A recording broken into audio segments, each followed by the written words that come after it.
everyone. So today I'm going to be talking about the next steps to our graffiti names, which is going to be our background. Now, you can have any type of background that you would like, and there's lots of different ways that we can do this. So I have a couple examples. This one I made a while back. I kind of made it look like a big paint splatter behind my letters. You can do like some cool like zigzags, like it's kind of popping out. A really popular one a lot of people like to do is like the brick wall look, to make it look like your name is actually on the brick wall. So I think that's what I'm going to demo today. But you guys really could make however you want your backgrounds to look. Again, all these projects are kind of up to you and your creative ideas. So what I'm going to do for mine is I'm actually going to create, I'm going to make it look like I have my painted style behind it, and then I'm going to put the bricks behind that. So I'm kind of going to layer two pieces to this background. Of course, I'm always going to start with pencil first. In case I make a mistake, I can easily erase it. So if I'm doing kind of like that paint splatter look, I'm just going to be using lots of curved lines. I can make it come down, look like it's dripping. I'm gonna make it kind of look like it kind of disappears behind some of my letters.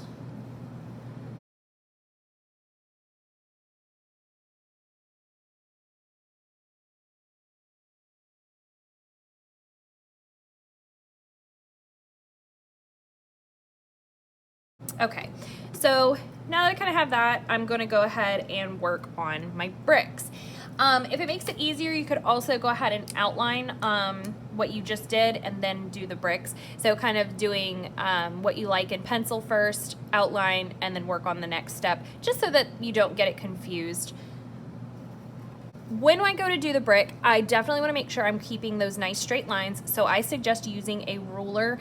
This just helps you steady those lines and make sure that they're going to come out perfectly straight.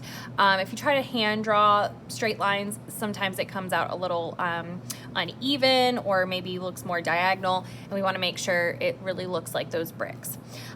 So I'm actually going to show on a blank piece of paper the brick pattern first, and then I'm going to do it on the background. Okay, so one of the most common mistakes I see students do when they're trying to do a brick pattern is that when they create their horizontal lines, so our lines going across, they are great. We're making sure they're nice and even, but then when they go to make their vertical lines to make the pattern for the brick, they end up just taking their ruler and going straight up and down. And the problem with that is that it's going to look more like a checkerboard than bricks. Bricks have an alternating pattern. So we want to make sure that when you are making those lines, you are doing this alternating. So you don't even really need the ruler for this part. You can if you want to, but you don't have to. This is where it can be a little bit different. So for that pattern, I'm going to just draw my lines in each row, and then in the next row, instead of coming straight down and making them match up, I want to go in the middles.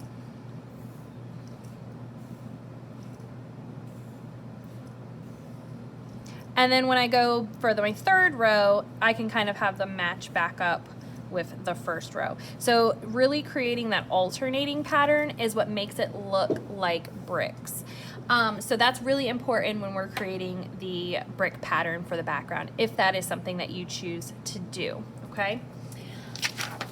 So for my background, like I said, I'm gonna be doing the bricks, but I already have a lot of background going on. So I'm gonna be doing a lot of kind of overlapping and making sure that my lines are behind what I have here in the front. So I need to make sure they're behind my bubbles, behind my paint splatter, and behind my letters when I'm doing this. So I can just make sure to kind of skip over anything as I'm running into those black lines. Now, of course, you're doing this in pencil first, so if you do accidentally get into one of your shapes, then that's okay.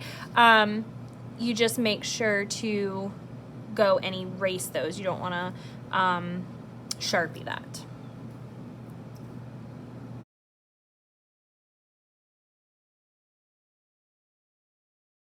Okay, so once I have all of my horizontal lines, so my lines that are going side to side, now I can go in and add my vertical ones. And you can see in the middle that a lot of the bricks are not gonna show because I have my name and my paint in the front, and that's okay. So I'm just gonna kind of go along and put my vertical lines to give the illusion of the brick pattern.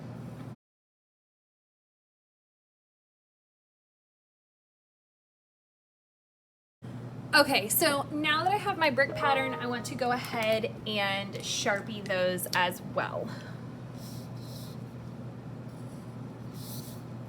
Okay guys, so that is basically how you create your graffiti backgrounds. As I said, you do not have to do it exactly like Mrs. Oliveira did. You can kind of add your own spin on it and how you want it to look. I have had kids who have made it look like it's kind of busting out of the walls. You can add extra things to your picture. So like I added my little like bubbles. If you want to add like a picture of something that kind of represents you, you can add that in there, hearts. In graffiti art, they sometimes add a lot of symbols. So if you want to do that too, guys, you can totally make it yours, add in your own creative, unique ideas. So that is it for the background. And then I will be posting another video that has our coloring instructions. Hope you guys enjoyed. Can't wait to see what you make.